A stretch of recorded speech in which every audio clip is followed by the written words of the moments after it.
Hey YouTubers, this is Tim from jlminiatures.com. I had a couple of people ask me about the shingles on my roof on the last video, and I decided to give you a quick view on how to do it. Basically, first thing you want to do is have a pencil, a straight edge, preferably a metal one, and a cutting instrument. Utility knife would work just fine. Next thing is cereal boxes. This is just a regular, cereal box. I use the inside of it when I actually do all the work. What you want to do first is, I'm going to try to get a little bit closer here. Right here along this line, you want to cut. Right here along this line, you want to cut. You can scrap the folds and stuff like that. You really don't need them. This side here, all the way up, I use this one here, and I use the big piece. The big piece, what I do is I figure out the peak of my roof. So what I'm going to do is I'm going to draw kind of a crummy building here. Alright, so what we're going to do is we're going to say this right here is going to be the peak of the building. It's a little bit easier to draw for some people to visualize. What you're going to do is you're going to measure from here, and you're going to measure just past the top of it, because you want an overhang. So when you're looking at the top view of this building, okay, this would be your roof.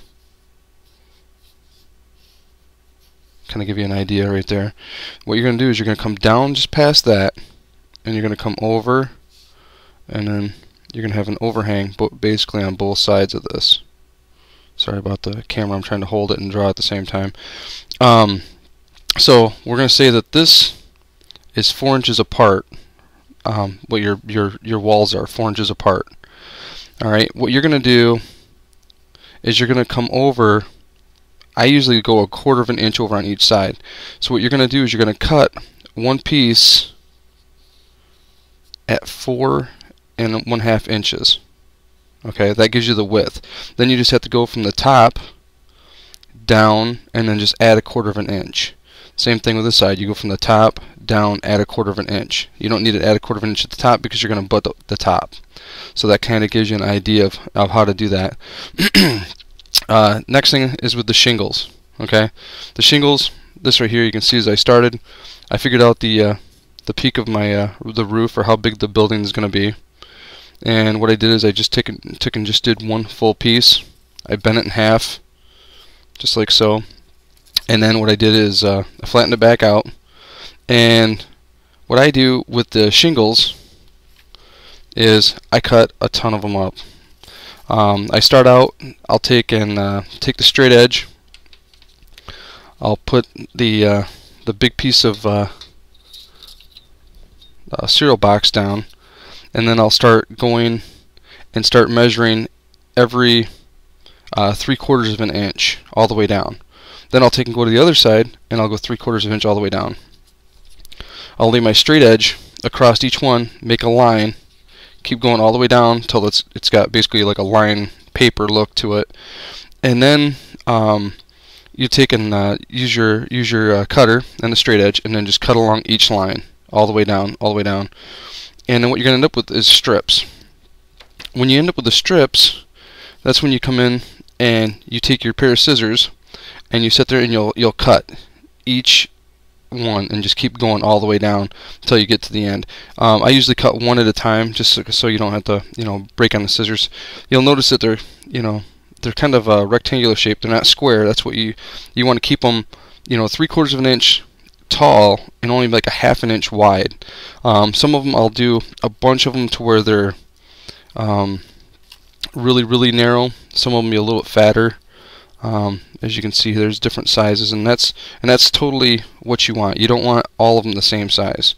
You just want them kind of the same shape. That way when you overlap and stuff like that, everything will look fine. What I do first is, after I've got everything laid out with my with the folded cereal box, I take and smear glue down. Now the glue, I use the gold bond type glue. It's like an Elmer's glue. It seems to work really well for me.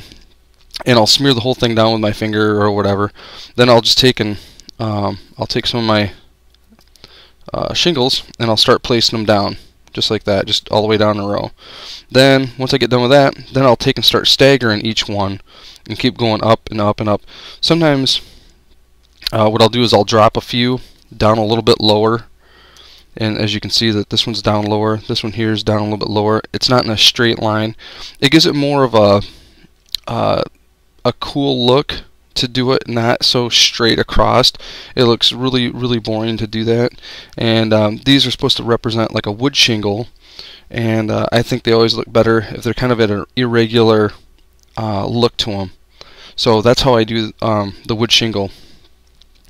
This right here is the metal roof. This is what I like to call the metal roof. This is an easy thing to do. You just cut your square for your one side, and then these rails right here are from this part of your box. Is this part right here, this long piece right here.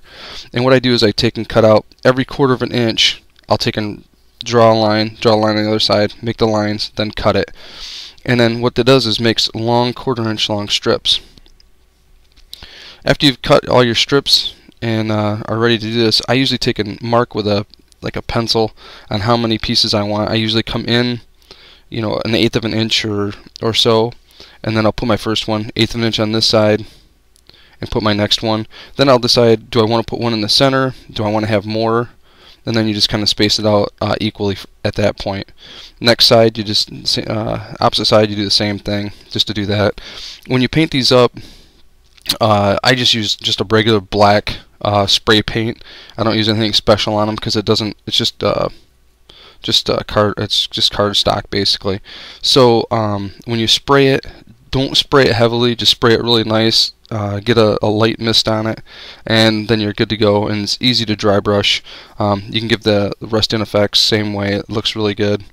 Another thing I use for the shingles is this right here is a wall.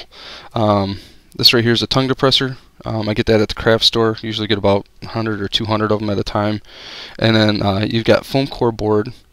And what I do is I take the foam core board and figure out my height, rip a big long piece of it, and then get it to where it fits onto your tongue depressor. And then I cut it. Usually these walls, you use 3 sections of these for the warhammer stuff, and then I take the shingles and I just lay them out kind of like bricks, and I do that on both sides, right there and right there. And I kind of do it sometimes in a pattern, sometimes not. It really depends on you, how you want it to look. You can also take a piece of the metal stripping that I just told you how to make, that 1/4 inch stuff, and you can lay it along the top just to kind of finish it off and give it a nicer edge. And then, you know, spray it black, dry brush gray, and then turn around, put all your flocking on there, a couple bushes, and you're good to go. It's pretty inexpensive, easy to do. These are crafts that I like to do and just show people how to do. If you have any other questions, just get a hold of me, email me, or leave a comment, and I will get back with you.